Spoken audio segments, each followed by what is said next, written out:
достор, биз болсо мурунку сабакта формуланы өзгөртүп түзүүнү теориялык түрүндө көрсөтүп бергем, кантип мисалы үчүн ушул формулалардын арасында керектүү тамгаларды таба алат экенбиз. Бул учурда деле ошол эле эрежелерди колдонуп туруп, мынакей ушул көнүгүүлөрдү чыгарганга аракет кылып көрөлү достор. Y барабар k x плюс b дейт. Бизге азыр b-ны табышыбыз керек. Бул b өзүнчө сан болгондуктан, өзүнчө саны, бул өзүнчө сан экен каяктан далилденип турат, ортосунда плюс турат. Плюс бул экөөнү бөлүп турат. Биз деген эмне алабыз? Kx'ти жоготуп салабыз бул жакты көздөй. Демек, минус белгиси менен алабыз. Y минус kx барабар болот b-га. Мынакей b чыгып калды. b барабар экен мына могул санга. Демек, b-ны таптык. Макул, кеттик кийинкисине. Так. S барабар 2π RH. Албетте булардын баары көбөйтүү. Бизге R-ди тап деп атат. Албетте көбөйтүү болсо эмне кылабыз? Ошону белгилеп алабыз, өзүн жазабыз. Жанындагылардын баарын S-тин астына өчүрүп салабыз. 2πH. Болду, бүттү. Мынакей R-ди таап койдум. R барабар мына ушулга. Муну да өчүрөйүн. S барабар 2ден 1 көбөйтүлгөн AB дейт. Так, AB үстүнө эле көбөйтүлүп кетет албетте. Туурабы? 1ге көбөйтүлөт. 1ге көбөйтсөк баары деле AB келип чыгат. Эми карайлы. Оң тарабындагы сол тарабындагы окшош санга көбөйтсөм эчтеке өзгөрбөйт дегем. Мен азыр демек бөлчөк оң тарабын 2ге көбөйтүп атам, сол тарабын да 2ге көбөйтүп атам. 2 менен 2 кыскарат. Менде 2S барабар AB калды. Бирок бул жакта b-ны сурап аткандыктан мага b керек. b-ны белгилеп алам. b-нын өзүн жазам. Анын көбөйтүү болгондуктан мен деген 2S-тин астына a-ны түшүрүп салам. Болду. b барабар экен 2S бөлүнгөн a. Мынакей. Түшүнүктүү эле достор. Болду. Азыр кайра берки көнүгүүлөрдү иштейли. Мынакей бул жакта G, D, E берилиптир.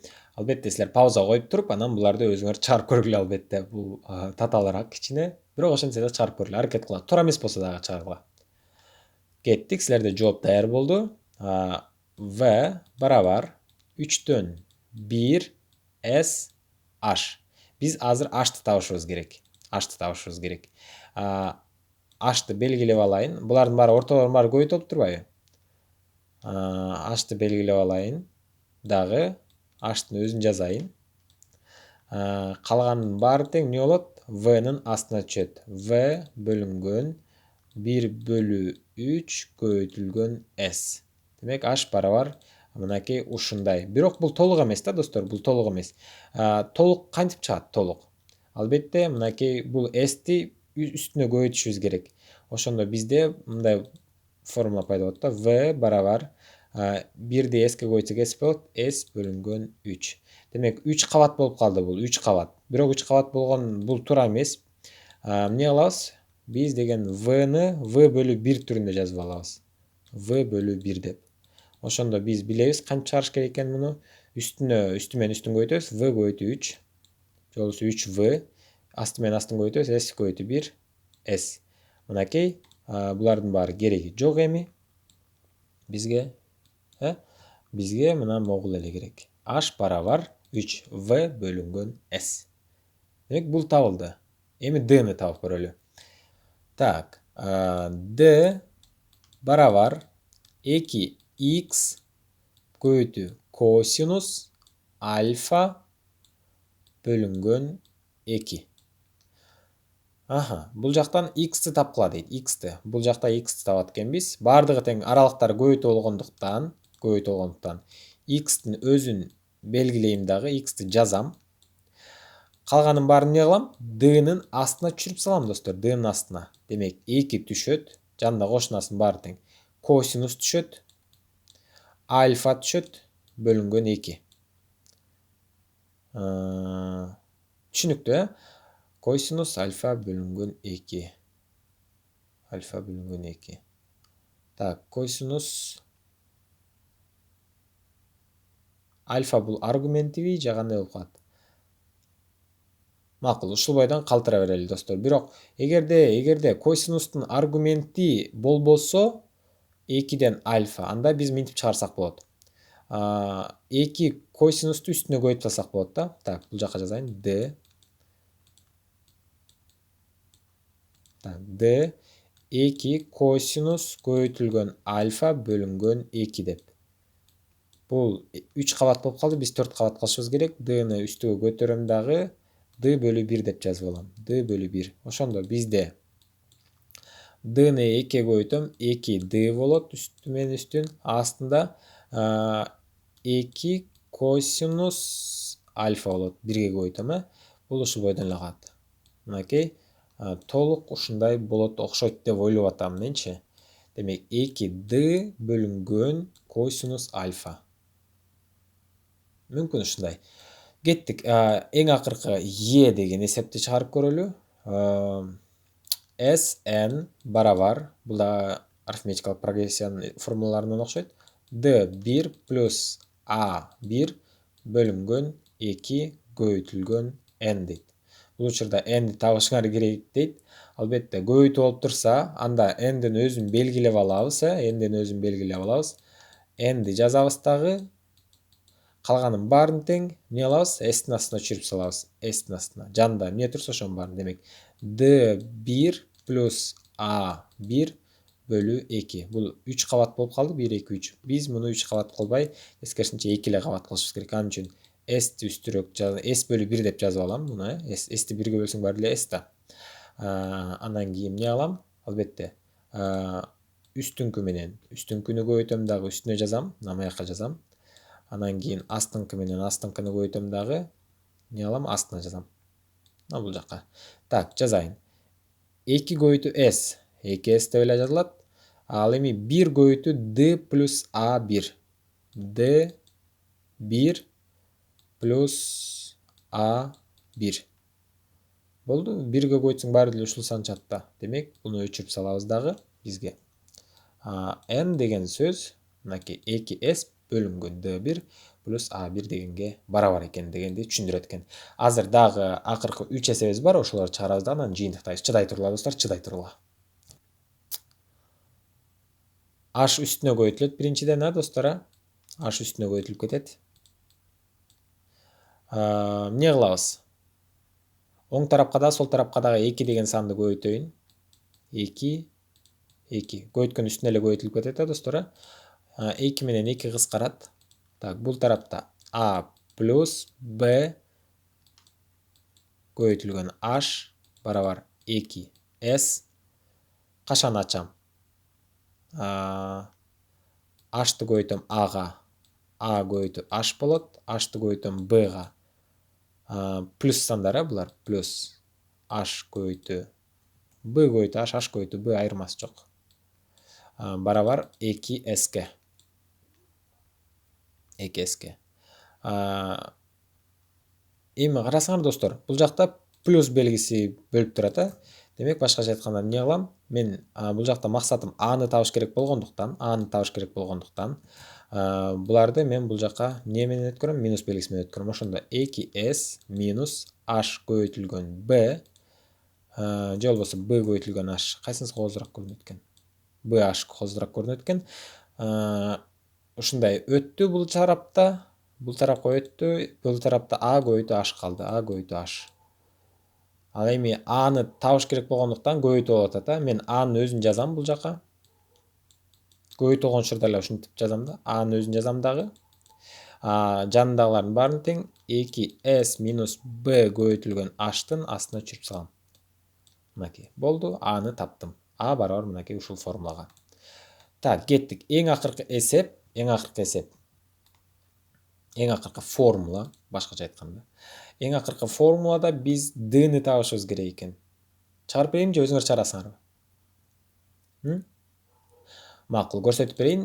Бирок өзүңөр биринчи чыгаргыла, туура эмес болсо дагы.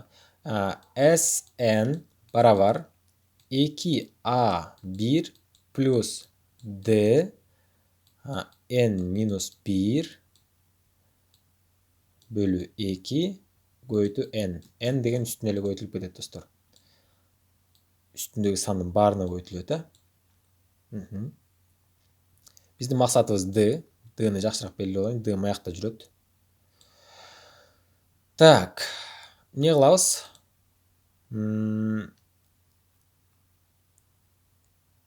Албетте 2-ге көбөйтөбүз оң тарабында, сол тарабындагы. Мына 2-ге көбөйттүм, бул жакта да 2-ге көбөйттүм. Ошондо меники 2 менен 2 кыскарат.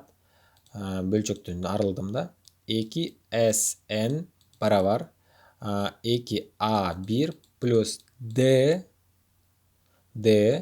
анан кийин эмне болот? n минус 1 көбөйтүлгөн n. Кашаны унутпайбыз, мына чоң каша бар. N'ден кантип арылам? Албетте бөлүп салам да n'ге. Мынакей бул жакта да бөлөм n'ге, бул жакта да n'ге бөлөм. Ошондо n менен n кыскарат дагы. Бул тарапта эмне калды? 2a1 плюс байкадыңар достор, могу d'ны куткарыш үчүнчү менчи d'ны куткарыш үчүн, d'ны тандап алыш үчүн, d'ны мага керек да, d'ны табыш үчүн мен чекесинен жоготуп атам да. 2-ни жоготтум, n'ди жоготтум, ушинтип жоготуп атам да. Эң аягында азыр көрөсүңөр азыр. 2a1 плюс d, d анан кийин n минус 1 калды бул жакта. N мына чийилди, жок болду. А бирок бул жакка пайда болуп калды. Sn бөлүнгөн n болуп калды. Эми эмнени жоготом? Албетте чужойду жоготом. Чужой кайсы? 2a1. А бул жакка эмне болуп өтөт? Минус белгиси менен өтөт. Ошондо 2sn бөлүнгөн n минус 2a1 барабар болот. Мына минус белгиси менен өттү. Бул жакта d n минус 1. Так, d. Муну өчүрөйүн достор, булардын баарын тең. Могул формуладан азыр d-ны бат эле табабыз. d, мына d көбөйтүлгөн деп турат. Көбөйтүү болсо эмне алабыз? Биз d-ны өзүн белгилеп алабыз. Жазабыз d-ны. D-ны жазабыз, d-ны жазабыз. Көбөйтүү болсо жанындагылардын баарын тең мына монун астына түшүрүп салабыз. Туурабы? 2sn бөлүнгөн n минус 2a1 бөлүнгөн n минус 1. Демек, d деген ушуга барабар экен. Мынакей. Бул дагы толук эмес окшойт достор. Толук болуш үчүн могу үстү жагы эмне болуш керек? Үстү жагын биз деген жалпы бөлүнүп келе болобуз. Мына могу 2a1 деген сөз бул 2a1 бөлү 1 деген түшүндүрөт да, туурабы? Бул жакта эмне жетпейт? N жетпейт. N'ди көбөйтөбүз. Ошондо барабар бул жакка жазып берейин, Үстүн чыгарып атам да, мен үстүн достор, мына мону чыгарып атам. Башыңар айланып калбасын. 2sn бөлүнгөн n минус 2a1 көбөйтүү n бөлүнгөн n. Жалпы бөлүнгө келди. Демек, асты n болду. Үстүнүн баары тең 2sn минус 2a1 анан n. Ушул бойдон калды дейли. Үстүнө жазайын мен азыр. Бул бөлчөгүбүз. Башыңар айланып кетти достор. Макул. Мону өчүрүп салайынчы, болду, кереги жок. Демек, бул бөлчөктүн үстү болду, достор, үстү болду. Асты болсо n минус 1. N минус 1 бөлү 1 деп койсок эчтеке болбойт. Бул баары деле n минус 1 түшүндүрөт. Барабар. Мону да өчүрүп салайын. Монун кереги жок. Эмне алабыз? Албетте сызабыз бөлчөктү. Муну менен муну көбөйтөбүз. 2sn минус 2a1n. Так, a1'ди чоңураак эле жазайынчы. a1 анан n. Асты болсо n көбөйтүлгөн n минус 1. Мынакей достор, ушул кооз көрүнүп атат. Бул жактан дагы бүтө элекпиз. Плюстун, минустун оң тарабында да, сол тарабында кайсы тамга турат? Кайсы сан бар экен? 2 бар экен. Анда 2-ни кашан сыртына чыгарып салабыз. 2 кашан сыртына чыкты. Так, чийип салалы кашан сыртына чыккандарды. Кашанын ичинде эмне калды? Кашанын ичинде sn калды. Sn минус a1n. N беле же h беле? N экен, n. N асты болсо n көбөйтүлгөн n минус 1 болду. Бүттү достор, бүттү. Ушу менен бүт көрдүк. Башыңар айланып кетти го силердин да. Демек могул тараптын баары тең d-га барабар экен. Мынакей достор, d-нын формасы ушундай. Биз болсо формуланы өзгөртүп түзгүлө деген тапшырманын баарын тең толук кандуу аткардык. Силерге бул окууңарда жардам берет албетте. Айрыкча физика илиминде аябай кереги тиет. Достор, колдоңула, анан унутпагыла. Ал эми биз болсо кийинки сабактарда көрүшөбүз достор.